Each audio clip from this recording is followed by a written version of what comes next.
Anne of Green Gables. Chapter 13. The Delights of Anticipation. "It's time Anne was in to do her sewing," said Marilla, glancing at the clock and then out into the yellow August afternoon where everything drowsed in the heat. "She stayed playing with Diana more than half an hour more and I gave her leave to.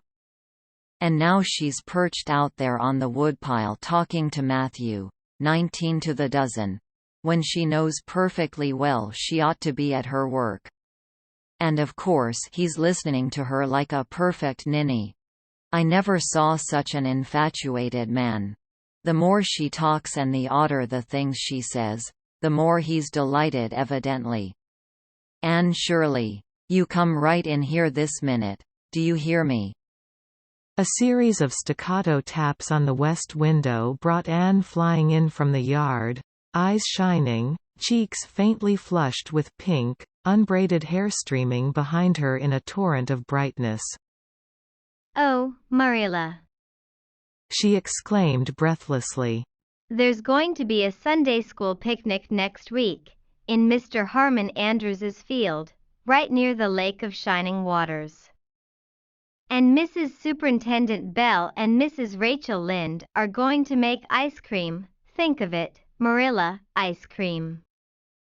And, oh, Marilla, can I go to it?"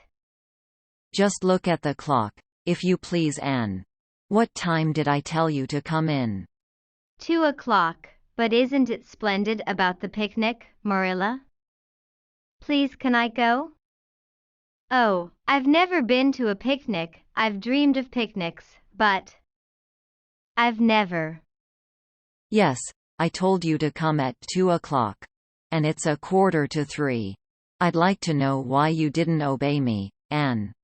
Why, I meant to, Marilla, as much as could be. But you have no idea how fascinating Idlewild is. And then, of course, I had to tell Matthew about the picnic. Matthew is such a sympathetic listener. Please can I go? "You'll have to learn to resist the fascination of idle whatever you call it. When I tell you to come in at a certain time I mean that time and not half an hour later. And you needn't stop to discourse with sympathetic listeners on your way either. As for the picnic, of course you can go. You're a Sunday school scholar, and it's not likely I'd refuse to let you go when all the other little girls are going." But, faltered Anne.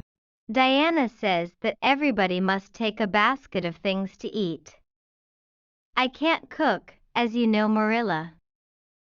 And I don't mind going to a picnic without puffed sleeves so much, but I'd feel terribly humiliated if I had to go without a basket.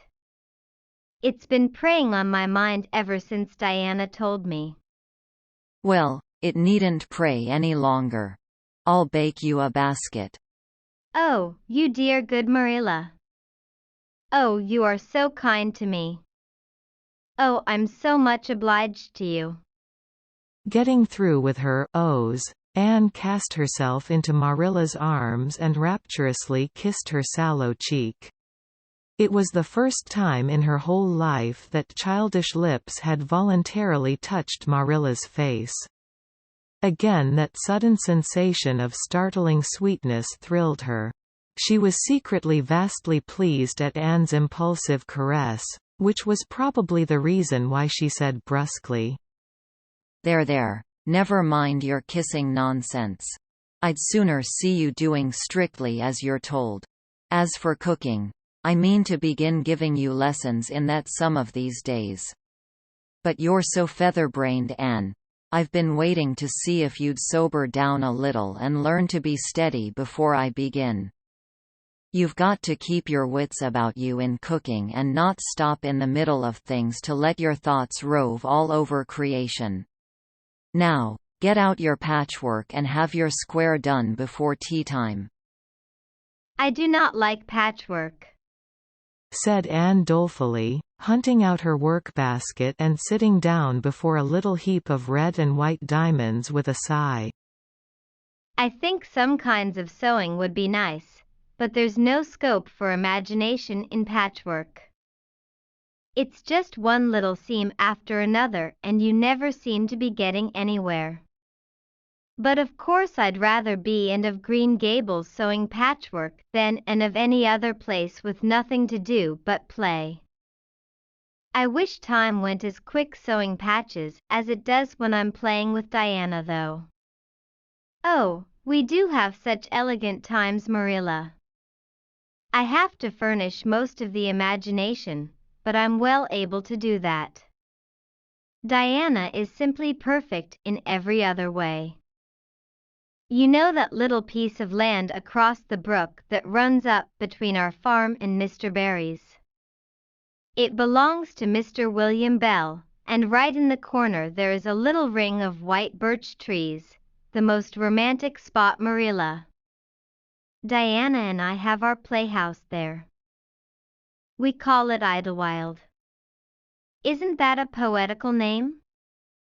I assure you it took me some time to think it out. I stayed awake nearly a whole night before I invented it. Then, just as I was dropping off to sleep, it came like an inspiration. Diana was enraptured when she heard it. We have got our house fixed up elegantly. You must come and see it, Marilla, won't you?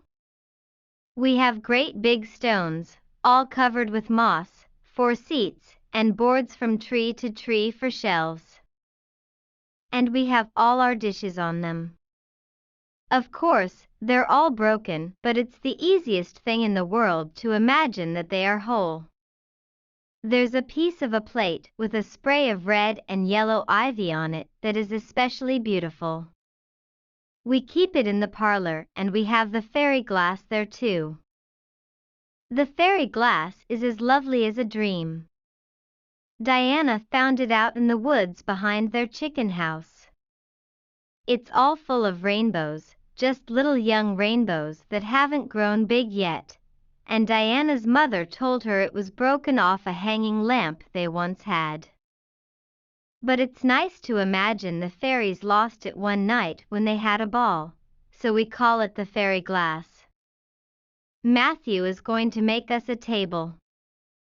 Oh, we have named that little round pool over in Mr. Barry's field Willowmere. I got that name out of the book Diana lent me. That was a thrilling book, Marilla. The heroine had 5 lovers. I'd be satisfied with one, wouldn't you? She was very handsome, and she went through great tribulations. She could faint as easy as anything. I'd love to be able to faint, wouldn't you, Marilla? It's so romantic. But I'm really very healthy for all I'm so thin. I believe I'm getting fatter though. Don't you think I am? I look at my elbows every morning when I get up to see if any dimples are coming. Diana is having a new dress made with elbow sleeves. She is going to wear it to the picnic. Oh, I do hope it will be fine next Wednesday. I don't feel that I could endure the disappointment if anything happened to prevent me from getting to the picnic. I suppose I'd live through it, but I'm certain it would be a lifelong sorrow. It wouldn't matter if I got to 100 picnics in after years, they wouldn't make up for missing this one. They're going to have boats on the Lake of Shining Waters, and ice cream, as I told you. I have never tasted ice cream. Diana tried to explain what it was like, but I guess ice cream is one of those things that are beyond imagination. Anne, you have talked even on for 10 minutes by the clock, said Marilla. Now, just for curiosity's sake, see if you can hold your tongue for the same length of time. Anne held her tongue as desired. But for the rest of the week she talked picnic and thought picnic and dreamed picnic. On Saturday it rained and she worked herself up into such a frantic state lest it should keep on raining until and over Wednesday. that Marilla made her sew an extra patchwork square by way of steadying her nerves. On Sunday Anne confided to Marilla on the way home from church that she grew actually cold all over with excitement when the minister announced the picnic from the pulpit. Such a thrill as went up and down my back, Marilla. I don't think I'd ever really believed until then that there was honestly going to be a picnic. I couldn't help fearing I'd only imagined it. But when a minister says a thing in the pulpit, you just have to believe it. You set your heart too much on things, Anne, said Marilla, with a sigh. I'm afraid there'll be a great many disappointments in store for you through life. Oh, Marilla, looking forward to things is half the pleasure of them, exclaimed Anne. You mayn't get the things themselves, but nothing can prevent you from having the fun of looking forward to them. Mrs. Lynde says, "Blessed are they who expect nothing, for they shall not be disappointed." But I think it would be worse to expect nothing than to be disappointed. Marilla wore her amethyst brooch to church that day as usual. Marilla always wore her amethyst brooch to church. She would have thought it rather sacrilegious to leave it off, as bad as forgetting her Bible or her collection dime. That amethyst brooch was Marilla's most treasured possession. A seafaring uncle had given it to her mother, who in turn had bequeathed it to Marilla. It was an old-fashioned oval, containing a braid of her mother's hair, surrounded by a border of very fine amethysts. Marilla knew too little about precious stones to realize how fine the amethysts actually were, but she thought them very beautiful and was always pleasantly conscious of their violet shimmer at her throat, above her good brown satin dress, even although she could not see it. Anne had been smitten with delighted admiration when she first saw that brooch. Oh, Marilla, it's a perfectly elegant brooch. I don't know how you can pay attention to the sermon or the prayers when you have it on. I couldn't, I know. I think amethysts are just sweet. They are what I used to think diamonds were like.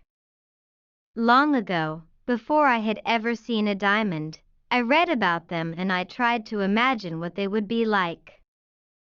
I thought they would be lovely glimmering purple stones.